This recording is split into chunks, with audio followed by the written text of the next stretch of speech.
tous, c'est Julia, bienvenue sur ma chaîne. Aujourd'hui, on se retrouve avec une nouvelle recette sucrée. C'est une recette que j'ai réalisée pour le réveillon du Nouvel An. Je vous souhaite encore une bonne année 2015, bien que je l'ai fait dans une précédente vidéo. Alors, c'est une recette très simple, très rapide, que vous pouvez faire dans des buffets, etc. C'est très pratique pour un buffet de petits desserts. Moi, je l'ai servi avec une assiette de café gourmand. Je vous mettrai sûrement la photo à la fin de cette vidéo. Ce que je vous propose de réaliser aujourd'hui, c'est une verrine façon forêt noire. Je suis une grande fan de forêt noire. J'adore toutes ces crèmes, etc. Ce chocolat. Tout ce qui est gras et fat, c'est bien ce que j'adore. Mais cette version est un peu plus light, plus légère, car c'est simplement du biscuit au chocolat, cacao amer, avec une couche de crème et superposée. Moi, je l'ai réalisé avec une chantilly déjà faite, une chantilly allégée, mais je vais vous dire ce qu'il vous faut pour réaliser une chantilly maison. Mais moi, j'ai voulu prendre celle-là pour vraiment l'alléger parce que j'avais pas trop le temps. Donc, c'est parti pour cette verrine façon forêt noire. On passe tout de suite à la liste des ingrédients.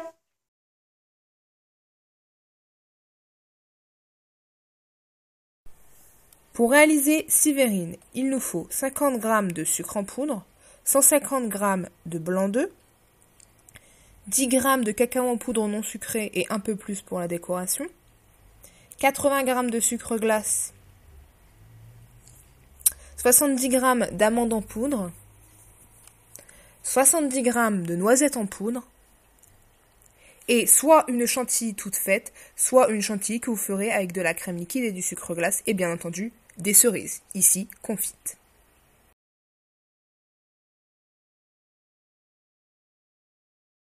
Tout d'abord, il faut préchauffer le four à 170 degrés. Ensuite, vous montez vos blancs en neige. Alors, 150 g de blanc d'œuf, ça fait l'équivalent à peu près de 5 œufs, 5 blancs d'œufs. Vous allez donc monter vos blancs en neige jusqu'à ce que le mélange double de volume.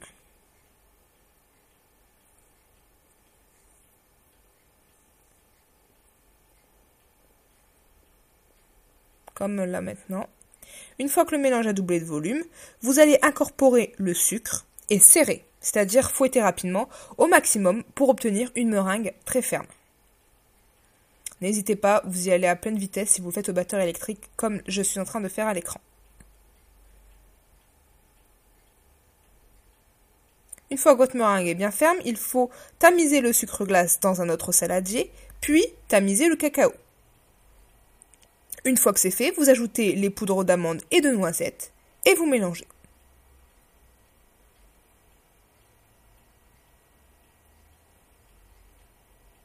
Une fois que vous avez bien mélangé, il faut normalement incorporer les poudres au blanc d'œuf en neige et mélanger délicatement pour ne pas casser le blanc d'œuf.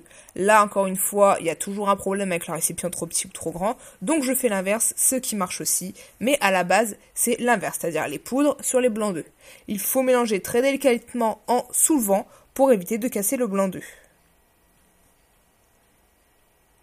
Et vous mélangez jusqu'à temps que le mélange soit bien incorporé, que ça vous forme une pâte assez mousseuse à cause des blancs d'œufs.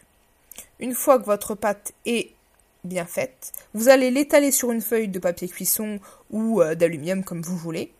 Et il faut l'étaler sur une épaisseur de 2 cm. Donc vous versez tout ça dans une plaque comme je suis en train de faire. Vous étalez, épaisseur de 2 cm. C'est pour ça qu'il ne faut pas trop étaler car ça ne fait pas énormément de pâte. Je le rappelle que c'est pour 6 verrines façon forêt noire.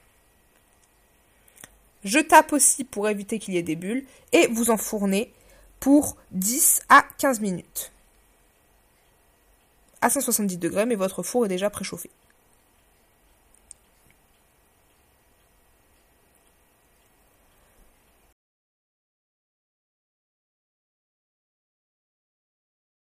Une fois que votre biscuit est cuit, vous allez pouvoir découper le biscuit, qui est assez collant normalement, mais qui est délicieux, je vous l'assure.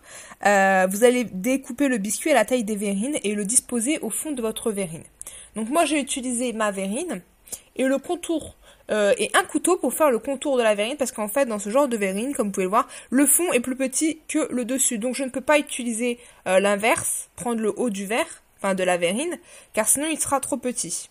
Donc j'utilise cette technique et ensuite je décolle pour le placer, comme je vais le faire là maintenant, dans la verrine.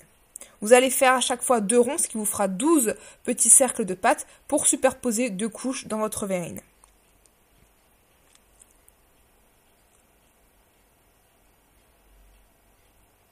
Vous appuyez bien pour qu'il rentre bien, mais je vous dis la pâte est un peu collante, mais elle est vraiment délicieuse. Ensuite, soit vous utilisez une crème chantilly faite comme moi j'ai fait parce que je n'avais pas trop le temps, ou soit dans un bol, vous versez de la crème liquide bien froide, 50 centilitres, avec du sucre glace, environ 135 grammes, et vous fouettez jusqu'à obtenir une chantilly bien dense, qu'il faut réserver au minimum 15 minutes au frais. Une fois que vous avez mis votre chantilly comme ceci dans le fond, vous mettez 2 cerises, ici j'ai pris des cerises confites, et vous recommencez l'opération en superposant les couches et la chantilly. Ici, vous pouvez voir des photos du résultat final. Désolée qu'il n'y ait pas de fin, car je préparais le réveillon du Nouvel An. J'ai oublié le cacao sur les photos, mais vous allez voir la dernière assiette, qui est celle-ci, où on voit le résultat, comment j'ai préparé mon café gourmand. Donc, je vous dis à très bientôt pour une nouvelle recette sucrée et salée. Dégustez bien ces petites verrines et à bientôt!